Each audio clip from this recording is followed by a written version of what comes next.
Hi, I'm Matt Ketman with Time Magazine. I'm here today with Robert Kiyosaki. He is the best-selling author of Rich Dad, Poor Dad, which has been translated into more than 50 languages and is the #1 personal finance book in the history of the world. Thank you for joining us today, Robert. Thank you. This question comes to us from A.J. Gupta from Grays Lake, Illinois. If you did not have the rich dad in your life, what would you be doing today? It's hard to say if I didn't have my rich dad because as a young kid, starting at probably about the age of 5, 6, 7, 8, 9, I really wanted to be rich. So I think number one is desire, and then you naturally seek your role models and teachers. And in my lifetime, I've had multiple rich dads. My rich dad was my best friend's father starting at the age of 9. And then today, I still seek mentors and wise men and wise women because that's how you get wiser, is by hanging out with smart people. And this one comes to us from Lagos, Nigeria. What made you write Conspiracy of the Rich? It goes back to why don't we have financial education in our schools? I mean, good question, right? Right.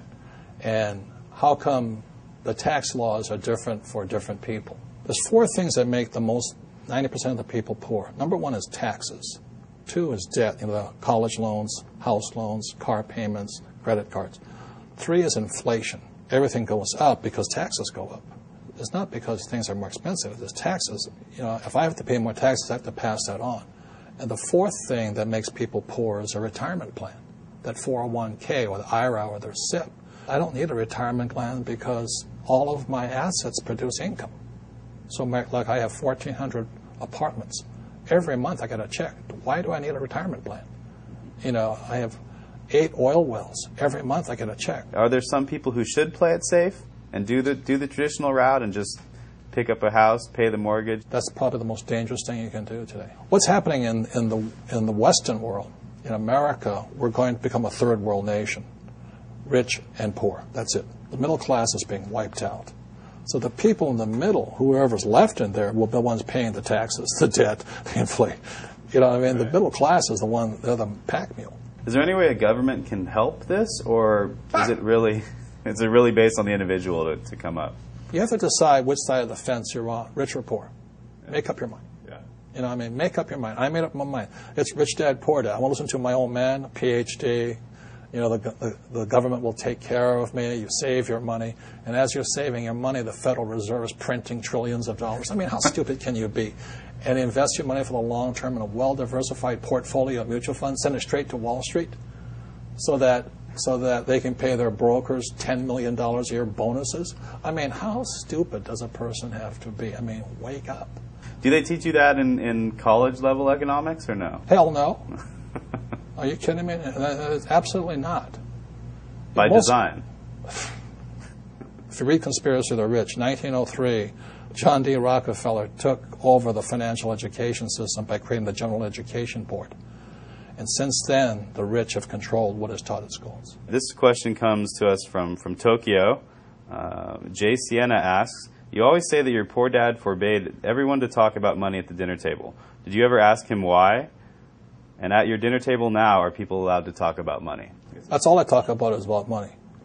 Tell me something money does not affect.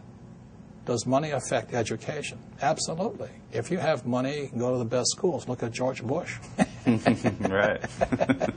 This one comes from Laredo, Texas, from Steven San Ramon.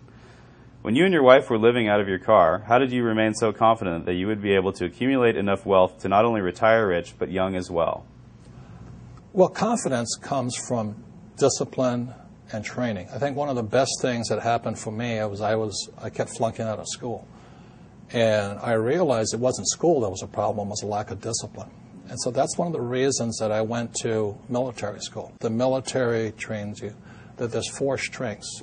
There's mental strength, emotional strength, physical strength, and spiritual strength. So that's what kind of kept me going. Is there a time to bail out on a project, though? When... That's not in my vocabulary. Yeah.